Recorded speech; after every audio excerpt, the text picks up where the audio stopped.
आपका स्वागत है, अभिनंदन है। इलाहाबाद विश्वविद्यालय की वार्षिक परीक्षाएं 5 अगस्त से शुरू हैं, आप सबको पता होगा। इसके पहले के वीडियो में आप जाएंगे पीछे तो उसमें एक वीडियो मैंने आंसर राइटिंग का बताया है। आप आंसर राइटिंग के वीडियो को जरूर देख लीजिए, चाहे आप जिस भी सब्जेक्ट के विद्यार्थी हों। कैसे आपको लिखना है, कैसे आपको पढ़ना है, उसके विषय में मैंने सारी बातें आपसे डिस्कस की थी। पहला पेपर फिलॉसफी का है। इसके पहले तो मैंने पेपर के पैटर्न में बताया है कि अगर परीक्षा 2 घंटे की हो रही है, टाइम अगर आपका 2 आवर है और उसमें 4 सवाल अगर आ रहे हैं आपके, तो उसका पैटर्न क्या होगा? पिछले बार की परीक्षा के पैटर्न से इस बार की परीक्षा का पैटर्न कुछ अलग रहेगा। उसके विषय में आज आपसे चर्चा करनी है। जो फिलॉसफी जिसका सब्जेक्ट है उसके विषय पर आज विस्तृत चर्चा होनी है कि फिलॉसफी के पेपर का पैटर्न क्या रहेगा और कौन कौन सा क्वेश्चन आप पढ़ें, चाहे पेपर 1 एथिक्स हो, चाहे पेपर 2 इंडियन फिलॉसफी हो।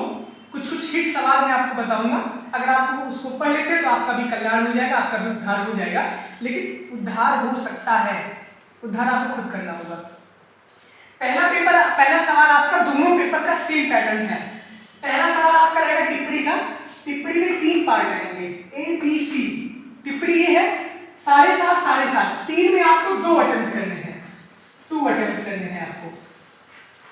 3 में आपको 2 अटेम्प्ट करने हैं। 7.5 7.5 बराबर 15 नंबर की आपकी 2 टिप्पणी होगी, यानी 3 टिप्पणी में से आपको 2 टिप्पणी करनी है, जिसका मार्क है 7.5 नंबर। 7.5 नंबर टिप्पणी जरूर आएगी फिलॉसफी के पेपर में, दोनों पेपर में, ध्यान दे दीजिए। अब इसके बाद सवाल में पूछिएगा। दूसरे सवाल में एक सवाल इधर आएगा अथवा करके एक सवाल इधर आएगा, यानी 2 सवाल में आपको 1 सवाल अटेम्प्ट करने हैं। आपके पास चॉइस है, एक सवाल इधर रहेगा, एक सवाल इधर रहेगा। मान लीजिए कि जैसे नीति शास्त्र के पेपर में पहला आ गया कि नीति शास्त्र की परिभाषा देते हुए उसके विषय और स्वरूप का मूल्यांकन करिए। उसी सवाल में दूसरा सवाल आ गया कि नैतिक निर्णय क्या है, इससे आप क्या समझते हैं। तो इन दोनों में से आपको सिर्फ एक अटेम्प्ट करना है। मैंने लिखा है टर्म फर्स्ट। जब आप फिलॉसफी का सिलेबस देखे होंगे तो उसमें टर्म 1, टर्म 2, टर्म 3 दोनों ही पेपर का रहा होगा। तो टर्म 1 से 2 सवाल आएंगे आपके दूसरे सवाल में। तीसरे सवाल की भी वही स्थिति है जैसे कि दूसरे सवाल की है। आपके पास चॉइस रहेगा 2 सवाल में से 1 सवाल करने का, और नंबर इसका है 20 नंबर, यानी 20 20 20 is equal to 60। 20 + 20 + 20 is equal to 60, यानी 3 सवाल 20 नंबर के, और ये टिप्पणी आपकी रहेगी 7.5 7.5 15 नंबर की। कुल मिला के आपका 75 नंबर का पेपर होगा। टर्म 2 से यहाँ पे 2 सवाल आपके रहेंगे, और टर्म 3 से आपके 2 सवाल रहेंगे। टर्म 4 से हमारा टर्म 3 से उसमें आपको अटेम्प्ट करना है क्वेश्चन नंबर 4 में। ये आपको जानकारी दे दी है। इसके बाद किसी को कोई डाउट नहीं है, पेपर आपका 2 घंटे का होगा। अब टाइम मैनेजमेंट आपको करना है कि टाइम आप कैसे मैनेज करें। जैसे पहला सवाल आपका टिप्पणी का है, उसका जो वेटेज है वो 15 नंबर का है। तो टाइम आप ऐसे मैनेज करिए कि कम से कम 12-12 मिनट में आप दोनों टिप्पणी कर ले जाइए। 12-12 मिनट में आप दोनों टिप्पणी, क्योंकि इसका वेटेज 7.5 7.5 नंबर का है। तो बहुत ज़्यादा इस पर फोकस तो करना है क्योंकि हर एक सेगमेंट को हमको टच करना है, लेकिन ज़्यादा समय इस पर न लॉस करिए। इसके बाद बचता है हमारा दूसरा सवाल, तीसरा सवाल, चौथा सवाल। यहाँ पे आप 32 मिनट का आप अपना टारगेट, 30 मिनट का अगर आप अपना टारगेट टच करते हैं, 30 मिनट्स में अगर आप सवाल को करते हैं, यानी कि 5 पेज, 5.5 पेज, 6 पेज भी आप खींच सकते हैं। आपकी जितनी अच्छी स्पीड होगी, इस तरीके से आप टाइम को अपने बांट दीजिए। ये आपकी स्ट्रैटेजी होनी चाहिए परीक्षा के समय में। ये सारी बातें थी, पेपर का पैटर्न आपको पता चल गया। अब कुछ सवाल आप नोट कर लीजिए जो मैं आपको बता रहा हूँ, एक संजीवन बूटी भी हो सकती है आपके लिए। एथिक्स के पेपर में नीतिशास्त्र क्या है, नीतिशास्त्र का स्वरूप और विषय क्षेत्र क्या होता है। दूसरा सवाल मैं आपको बता रहा हूँ, नैतिक निर्णय से संबंधित सवाल आ सकता है आपके पेपर में। तीसरा सवाल आप बेंथम का परार्थमूलक सुखवाद देख लीजिएगा। चौथा सवाल मिल का उपयोगितावाद देख लीजिएगा, क्योंकि मिल आपके सिलेबस में है।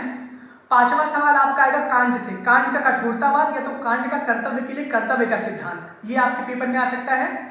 और छठा यानी कि जो सवाल है वो भगवत गीता का नीतिशास्त्र या भगवत गीता का निष्काम कर्मयोग। अगर आप इतने टॉपिक को टच कर लेते हैं तो आप जो लॉन्ग आपका 20 नंबर का है, ये गेस सवाल मैं बता रहा हूँ आपको, जरूरी नहीं कि यही पेपर में आए, लेकिन एक आपकी सुविधा के लिए जो कुछ भी नहीं पढ़ा लिखा है वो अगर इस सेगमेंट को देख लेता है। मैंने भी बहुत सारी चीज़ें अनसॉल्व के पेपर से गेस निकाला है, ये मेरा खुद का है, आप इसको मानिएगा नहीं, मैं ये बोल रहा हूँ, क्योंकि आप बाद में पेपर दे जाएंगे फिर मेरी जिम्मेदारी आप कहेंगे। और एथिक्स के आप छात्र हैं, एथिक्स में यहाँ से जो मैं बोल रहा हूँ उसको मानने न मानने का अधिकार आपको है, तो आखिरी निर्णय आप ही लेंगे और इसके सबके जिम्मेदार आप होंगे। इतना सेगमेंट अगर आप टच कर लेते हैं तो अच्छा नंबर आप पा सकते हैं, लेकिन लिखने के ऊपर आपको नंबर मिलेगा, यहाँ से बताना तो दूसरी बात है।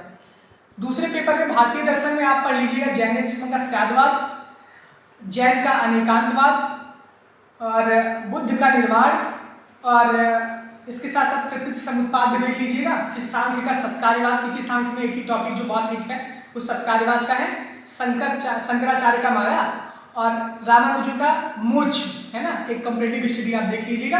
ये सारी बातें हैं। टिप्पणी भी आप पढ़ लीजिएगा, छोटी छोटी टिप्पणी आपकी आ सकती है आपके पेपर में। इतना सवाल अगर आप कर लेंगे तो थोड़ा सा अच्छी स्थिति में आप हो जाएंगे। ये मैं अपनी तरफ से बता रहा हूँ, जो भी सवाल मैंने बताए हैं ये अनसॉल्व के ही बेस से मैंने बताया है। आप सब पढ़ के जाइएगा, ऐसा नहीं कि जो मैं बता रहा हूँ आप वही पढ़ के जाइएगा, लेकिन इतनी सुविधा आपको हो सकती है। इसके बाद भी नोट्स भी मैंने प्रोवाइड की है, टेलीग्राम पे आप ज्वाइन हो जाइए, खूब अच्छे से पेपर दीजिए। सबसे बड़ा सहयोग आपके लिए यही हो सकता है इस समय, और वो मैं काम करने का प्रयास कर रहा हूँ। बाकी जिसको समझना है वो समझेगा, जिसको नहीं समझना है वो नहीं समझेगा। इतना कुछ अगर आपको यहाँ से बताया जा रहा है, इतना कुछ बताने के बावजूद अगर आप परीक्षा में अच्छा नहीं करते हैं और इस समय अगर आप पढ़ाई अपनी अच्छी तरीके से नहीं करते हैं तो आप सबसे बड़ा नुकसान आपका खुद का कर रहे हैं, क्योंकि हम लोगों को इन सारी चीज़ों को इससे कोई अवगत कराने वाला नहीं था, इतना बताने वाला कोई था ही नहीं। कृपया करके अपने लिए ना सही अपने माँ बाप के लिए पढ़ लीजिए, लिख लीजिए। बहुत बहुत धन्यवाद, बहुत बहुत आभार।